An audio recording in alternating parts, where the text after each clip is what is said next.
हिंगोली जिल्ह्यातील वसमत तालुका बागायती शेतीसाठी ओळखला जातो। वसमत तालुक्यात हळदीचं पीक देखील मोठ्या प्रमाणात घेण्यात येतं। मात्र वसमत तालुक्यात आता केळी पिकाची देखील मोठ्या प्रमाणात लागवड करण्यात येते। वसमत तालुक्यालगतच बागलपारडी इथे विजय नरवाडे यांनी 5 एकर क्षेत्रात G9 जातीच्या केळीची लागवड केली आहे। पाणी आणि खत देण्यासाठी ठिबकचा वापर केलाय। खत आणि पाण्याचं योग्य व्यवस्थापन केल्याने त्यांना केळीपासून यंदा एकरी 1,20,000 रुपयांचा निव्वळ नफा मिळणार आहे। आज आपण विजय नरवाडे यांची केळी शेतीची यशोगाथा पाहण्यासाठी जाऊयात हिंगोली जिल्ह्यात।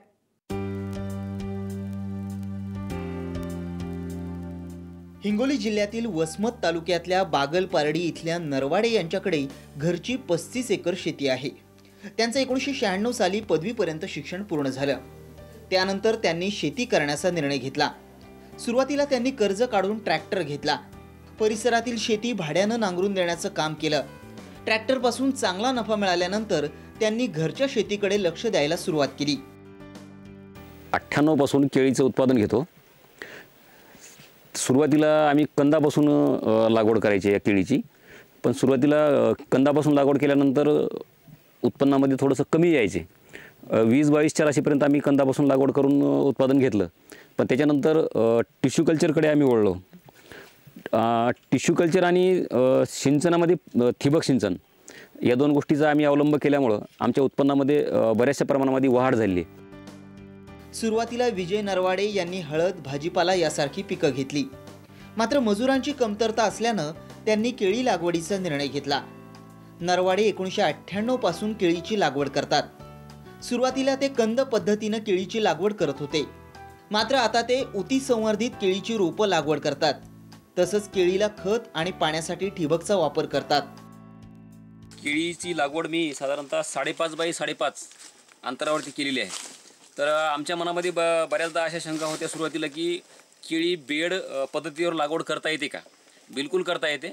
बऱ्याच शेतकऱ्याच्या मनामध्ये किंवा आमच्या मनामध्ये सुरुवातीला अशी शंका होती की बेडवरती जर केळी लागवड केल्या तर लवंडून पडू शकतात किंवा त्यांना सपोर्ट कमी राहू शकते। असं काही नाही आहे। आपण बेड पद्धतीवर जरी लागवड केली तरी त्याचा काही असा परिणाम होत नाही। आपण नक्कीच बेड पद्धतीवर याची लागवड करू शकतो।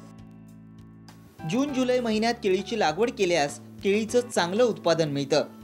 नरवाडे यांनी सध्या 5 एकरमध्ये केळीची लागवड केली आहे। केळीची रोपं जळगाव इथून मागवण्यात आली। एक रोप 13 रुपये 50 पैशाला मिळालं। 5 एकर क्षेत्रात 7,000 केळींची रोपं लावण्यात आली। केळीला पाणी आणि खत देण्यासाठी ठिबकचा वापर करण्यात येतो। लागवडीनंतर युरिया, सुपर फॉस्फेट, पोटॅश आदी रासायनिक खतांचा वापर करण्यात आला। खत आणि पाण्याचं योग्य व्यवस्थापन केल्यानं केळीच्या एका घडाला 18 ते 20 केळीच्या फणी लागल्या आहेत। सुरुवातीला केळी नांदेडच्या स्थानिक बाजारात विकली जात असे, मात्र आता चंदीगड, दिल्ली येथील व्यापारी केळी खरेदी करतायत। केळी बागेचं योग्य व्यवस्थापन केल्यामुळे नरवाडे यांना एकरी 50 टन उत्पादन मिळण्याची अपेक्षा आहे। एकूणच विजय नरवाडे यांच्याप्रमाणे आधुनिक शेतीचा वापर करून केळीची लागवड केली तर चांगलं उत्पन्न मिळणार आहे। नागेश राहेरकर, साम टीव्ही, नांदेड।